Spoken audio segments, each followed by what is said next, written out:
Welcome back in my channel economical Rahul. This is Rahul और आज मैं आपको कोई एजुकेशनल वीडियो नहीं बनाने वाला हूँ। आज का टॉपिक ये है कि अभी हम लोग देख रहे हैं इंडिया और चाइना में जनरली जो विवाद चल रहा है उसके बारे में बताना चाह रहा हूँ। जब से हमारा देश आज़ाद हुआ है तब से चाइना का कुछ न कुछ प्रोपेगेंडा भारत के खिलाफ रहता ही है। अगर हम जब इंडिपेंडेंस हमारा देश हुआ था 1947 में, उसके बाद हमारा देश पर अटैक किया था चाइना 1962 में। उस अटैक में भी, उस वार में भी चाइना का मेन एम था कि कैसे हम इंडिया से करने का कोशिश ये कर रहा था कि इंडिया के सामने वो कैसे अपने आप को मजबूत दिखाने का कोशिश कर रहा था।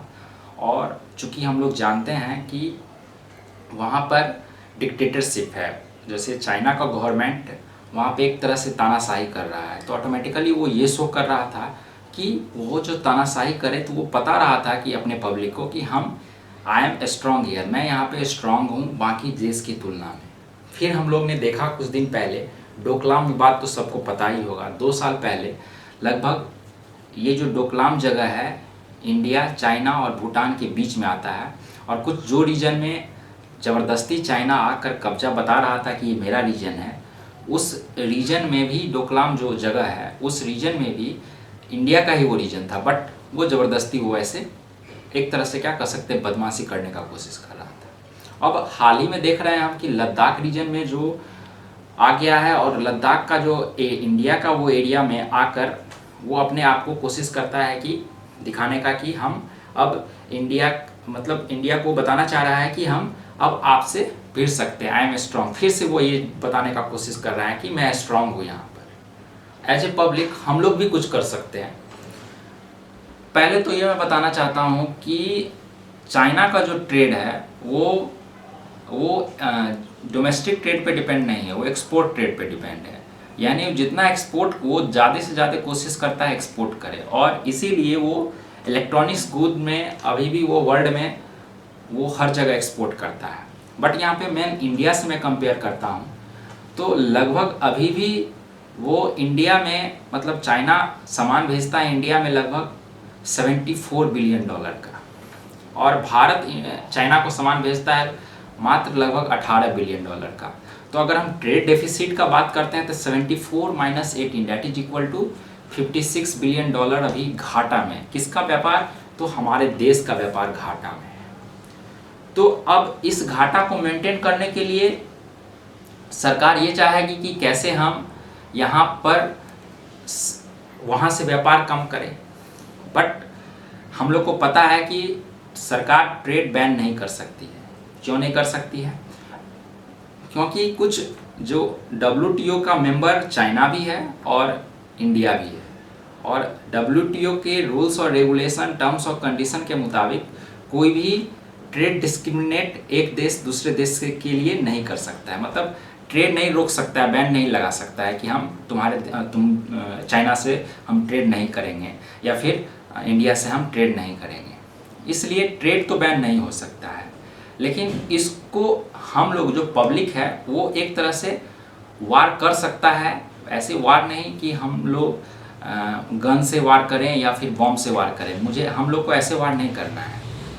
हम लोग जो इलेक्ट्रॉनिक्स गुड परचेज करते हैं मेड इन चाइना से, वो इलेक्ट्रॉनिक गुड्स फिलहाल अब से नहीं परचेज करना स्टार्ट करेंगे, क्योंकि अब जो परचेज हम कर चुके हैं उसको तो तुरंत हम फेंक नहीं सकते। तो उसको फेंक नहीं कर सकते हैं तो ऑटोमेटिकली वो यूज आप करें 1 साल 2 साल, जब तक यूज बनता है वो करें। लेकिन इसके बाद आप आज से ये प्रॉमिस अपने आप को करिए कि हम आज से चाइनीज़ का जो गुड्स है और प्रोडक्ट्स है हम परचेज नहीं करेंगे, कोई भी प्रोडक्ट्स और गुड्स। क्योंकि अगर हम चाइनीज़ का प्रोडक्ट्स और गुड्स परचेज करते हैं तो ऑटोमेटिकली वहाँ के GDP को इंक्रीज करवाने का कोशिश करते हैं। तो हम लोग का एम यही रहेगा कि अब से हम चाइनीज़ प्रोडक्ट और गुड्स का परचेज नहीं करेंगे, ताकि वहाँ के GDP को इंक्रीज नहीं हो पाए। दूसरा, पहला तो ये कैसे कर सकते हैं कि हम लोग उसके गुड्स को परचेज नहीं करें। दूसरा, जितने सॉफ्टवेयर ऐप्स हैं जो हम लोग अपने मोबाइल फ़ोन्स या फिर डेस्कटॉप या लैपटॉप में, कंप्यूटर में यूज़ करते हैं, वो जो सॉफ्टवेयर है और ऐप्स है उसको हम लोग अभी से आज से ही अनइंस्टॉल करना शुरू कर दें। अगर ये वीडियो देख रहे हैं सारे दोस्त, तो तो ये ज़रूर अभी से आप लोग ये प्रॉमिस अपने आप को करिए, और आज से ये जो इतने ऐप्स हैं या फिर जितने सॉफ्टवेयर्स हैं उसको अनइंस्टॉल कर दिया करिए।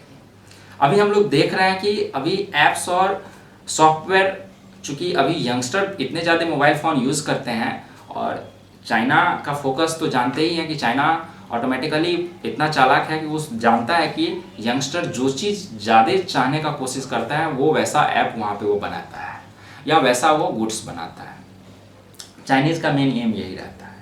अगर कुछ हम ऐप्स और सॉफ्टवेयर का बात करते हैं जो चाइनीज़, जो आपको मोस्ट पॉपुलर यहाँ पे ऐप्स है, 100 ऐप्स का अगर कंक्लूड बात करते हैं हम यहाँ पे, तो हम कुछ ऐप्स का नाम लेंगे। जैसे सोशल कंटेंट प्लेटफॉर्म्स में जैसे जनरली हम लोग हेलो और शेयर इट, चाइनीज़ ऐप्स जो हम लोग यूज़ करते हैं जनरली।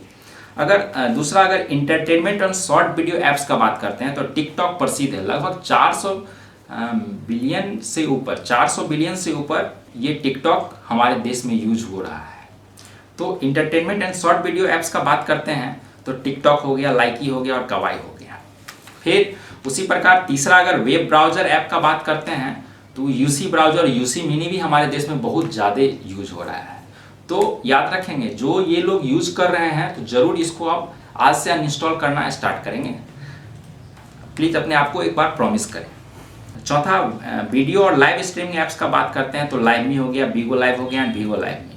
तो ये सब video and live streaming apps है और इसको अपने आप को कोशिश करें कि जल्दी से अनइंस्टॉल करना अपने मोबाइल फ़ोन से यूज़ करें। उसके बाद अगर हम पांचवा यूटिलिटी एप्लीकेशंस का बात करते हैं, आप लोग स्क्रीन पे देख रहे होंगे Beauty Plus, gender, Cam Scanner, तो ज़रूर इसको भी अनइंस्टॉल करना शुरू करें, क्योंकि आप इसको जैसे ही अनइंस्टॉल करेंगे तो ऑटोमेटिकली चाइनीज़ का जो वहाँ पे सरकार है, गवर्नमेंट है, तो वहाँ पे ऑटोमेटिकली उसका जीडीपी डाउनफॉल में जाएगा। जो करोड़ों कमाए जो वहाँ पे किया जा रहा है इंडिया के थ्रू, वो ऑटोमेटिकली कुछ तो कम होगा। तो वहाँ पे कुछ ना कुछ जीडीपी वहाँ पे क्या होगा, कम होगा हमारे देश उसके कॉम्परेटिवली, हमारे देश के कॉम्परेटिवली उसका जीडीपी क्या होगा, कम होगा। उसके बाद गेमिंग ऐप्स का और सॉफ्टवेयर का बात करते हैं तो पबजी हो गया, क्लैश ऑफ किंग्स हो गया, मोबाइल लीजेंड हो गया। और यंगस्टर ध्यान देखेंगे, पबजी, क्लैश ऑफ किंग्स और मोबाइल लीजेंड, और ये पबजी, क्लैश ऑफ किंग्स और मोबाइल लीजेंड ये हमारे देश में धड़ल्ले से यूज हो रहा है ये ऐप्स का। आज खासकर यंगस्टर जो पबजी ज़्यादा खेलते हैं वो तो आप जान ही रहे होंगे। तो ऑटोमेटिकली आज से ज़रूर इसको आप अनइंस्टॉल करना कोशिश करेंगे, ठीक है, कोशिश नहीं 100% आप लोग कर लेंगे। अगर ई कॉमर्स एप्लीकेशन का बात देख रहे हैं तो देख रहे होंगे एक स्क्रीन पे क्लब फैक्ट्री हो गया, सीन हो गया, रोमी हो गया, this all are the e commerce application. तो जनरली क्लब फैक्ट्री से हम लोग परचेज कोई सामान करते हैं तो ऑटोमेटिकली हम लोग को पता है कि थोड़ा सस्ता मिल जाता है। ये सब प्रोडक्ट का जो बात किए और जो ऐप्स का बात कर लिए हम, तो ये सब जरूर थोड़ा सा हमको पता है कि थोड़ा सस्ता मिलता है, अट्रैक्टिव रहता है, देखने में अच्छा लगता है, लेकिन इसका कुछ ना कुछ डिमेरिट है। अभी कुछ हाल ही में आप लोग न्यूज़ में देख रहे होंगे कि जो ये टिकटॉक एप्लीकेशंस यूज हो रहा है उसके थ्रू कितने घटना हो गया। अभी बिहार में, मैं पटना का बात कर रहा हूँ, कि हाल ही में कुछ गंगा नदी के किनारे टिकटॉक का वीडियो बना रहे थे और गंगा नदी के किनारे में डूब गए। तो इससे क्या पता चलता है कि ये these all are the defects, और यंगस्टर कुछ आगे करने की कोशिश के चलते वो अपना ज़िंदगी खो बैठते हैं, और बहुत सारा ऐसा एक्सीडेंट हुआ है टिकटॉक के कारण। तो ये सब जो ऐप्स है, प्रोडक्ट्स है, गुड्स है, कोशिश करेंगे इसको आप अनइंस्टॉल करने का और आज से ये चीज़ परचेज नहीं करने का। जो परचेज कर चुके हैं तो वो तो यूज करेंगे, फेंकेंगे तो नहीं, लेकिन धीरे धीरे जब नया प्रोडक्ट यूज करेंगे तो कोशिश करेंगे कि मेड इन चाइना वाला प्रोडक्ट नहीं यूज करें। जैसे कि कुछ दिन पहले आदरणीय प्रधानमंत्री नरेंद्र मोदी जी के द्वारा एक योजना का आया था, आत्मनिर्भर योजना। इसमें यही कहा जाता है कि अगर हम अपने पे सेल्फ डिपेंडेंट होंगे तो ऑटोमेटिकली हमारा देश का प्रोडक्शन यूनिट बढ़ेगा। प्रोडक्शन यूनिट बढ़ेगा तो हमारे देश में सामान बनेगा, हमारे देश में सामान बनेगा तो एम्प्लॉयमेंट जनरेट होगा, हम अपने देश का ज़्यादा से ज़्यादा कंजम्पशन करेंगे। और अगर हमारे इकोनॉमी में ज़्यादा से ज़्यादा कंजम्पशन करेंगे तो हम ज़्यादा से ज़्यादा हमारा जीडीपी बढ़ेगा। तो याद रखेंगे, अब से एक मैं आप लोगों को प्रॉमिस करवाना चाहता हूँ कि अब से आप लोग चाइनीज ऐप्स अनइंस्टॉल कर देंगे आज से, और इसके बाद कोई भी प्रोडक्ट्स और गुड्स आप परचेज करेंगे मार्केट से वो मेड इन चाइना का नहीं होना चाहिए, ठीक है। हम लोग दिवाली में देखते हैं कि स्विच बल्ब जो होता है जनरली मकान पे सजाने के लिए हम लोग यूज़ करते हैं, वो भी चाइनीज़ खरीदते हैं। तो वो भी आज से आप लोग प्रॉमिस अपने आप को करेंगे कि आज से हम वो बल्ब और चाइनीज़ प्रोडक्ट हम अपने बिल्डिंग पे या फिर उसको दिवाली में नहीं परचेज करेंगे। और अपने शॉप कीलर्स और कंपनीज जो जनरली चाइनीज़ प्रोडक्ट्स को मंगवाते हैं, उनको ये मैं खासकर बोलना चाहता हूँ कि आप लोग भी अपने आप को प्रॉमिस करेंगे कि कुछ ऐसा करें, हम ऐसा लॉन्च करें मार्केट में जो कि बहुत अच्छा हो और वो इंडिया में बना हुआ हो और साथ में वो चाइना से कोई भी लेन देन उसमें नहीं हो। तो कोशिश इससे करेंगे ताकि हमारा मार्केट फ्लोशिप में रहे, ठीक।